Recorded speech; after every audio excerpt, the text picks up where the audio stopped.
a moment about the Iraq case. If you have 30 years of dictatorship, if you have two wars, one in 1980 to 88, Iran-Iraq, the second one in 1991, and if you have one illegal invasion in 2003, if you have 13 years of sanctions and you have 4 years, close to 4 years of occupation, how much can a nation endure, I ask you? How much can a people carry on their shoulders? This is a nation that is completely traumatized. I challenge you, and maybe you can challenge me when I say there is not one single family in Iraq today that isn't somewhere affected by what has happened in Iraq. Everyone has either lost somebody, somebody's in jail, somebody is maimed, somebody is mentally disturbed. The incidence of mental disease when I was in Iraq during the 1998, 99, 2000 period, WHO, World Health Organization, already published reports about the increase of mental disease among children in the ages up to 15. It will be much, much worse now. I don't have the figures, but I don't think it's difficult to imagine. So how much more can this nation carry? What is challenging to me today is to quantify a little bit this human catastrophe. It was politically convenient by everyone, by Saddam Hussein, by the British, by the Americans, by the Spanish, by the Italians, and by many others, to sort of make a cocktail and put everything together, all the causes, all the effects, and then you can pick and choose how you want to argue. Well, we mustn't allow that. The academic community mustn't allow that. We as citizens must not allow that. And we can separate what goes into, what substance relates to the dictatorship, what substance relates to individual members of the Security Council, and what substance relates to the 15 members of that Security Council as a whole. Very briefly, again superficially, what goes into the account of Saddam Hussein is very clear. The big picture is painted. We know about the brutality of this dictator. We know what he did with the Kurds in northern Iraq.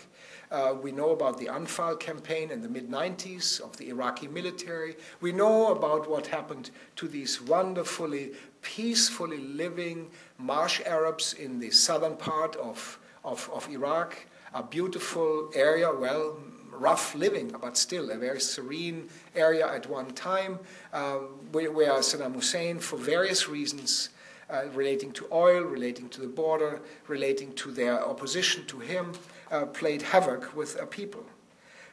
We know about the assassinations of Shia clerics. So the big picture is there. What goes into the account of the occupying powers, I think the deposits are still made every day, because they're occupying, and the atrocities that are committed, they continue. That's not being anti-American at all. It's just a fact. We have seen it, we have read, we have listened to people. You have Canadians who are traveling there with great courage. Thank God the Peacemaker team has been released, but they will have stories to tell. So I don't want to spend more time on that. But I do want to turn to the account of the United Nations Security Council, because I interacted with this council.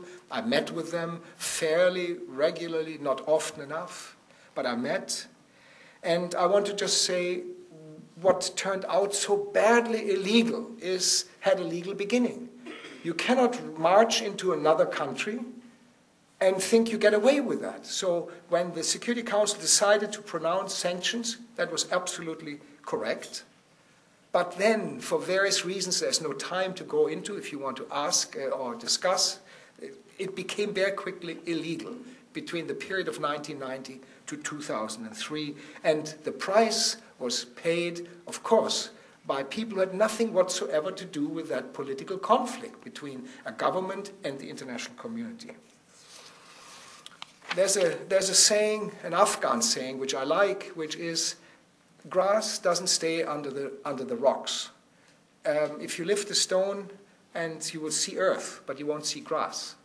The grass comes out on the sides. The facts are coming out, and they're coming out in great clarity.